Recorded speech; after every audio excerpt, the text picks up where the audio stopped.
আমাদের সমাজে অনেক মানুষকে দেখবেন ঋণগ্রস্ত হয়ে যায়।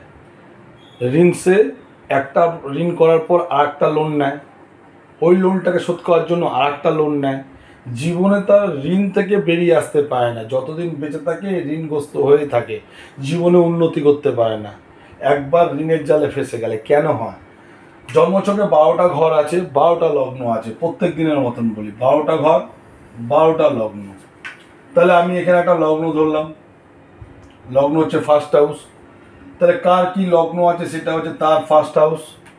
তার লগ্নের দ্বিতীয় ঘরের মালিক যদি নিচুস্থ হয়ে যায়, দ্বিতীয় ঘরের মালিক যে ঘরটা নিচুস্থ হয় তখন নিচুস্থ হয়ে গেল, বা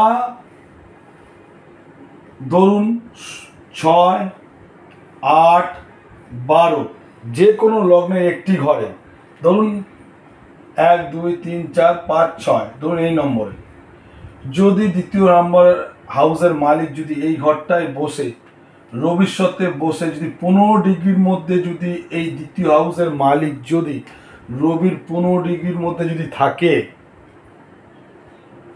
এবং লগ্নের দ্বিতীয় অষ্টম হাউস মানে লগ্নের এই দ্বিতীয় ঘরটা এবং এই অষ্টম হাউস যদি পাপযুক্ত হয়ে যায় বা পাপ গ্রহের দৃষ্টি পড়ে, পাপযুক্ত হয়ে যায় বা পাপ গ্রহের দৃষ্টি পড়ে, তাহলে সেই জাতক চিরকাল ঋণগ্রস্ত হবে, ঋণ থেকে মুক্ত পাবে না।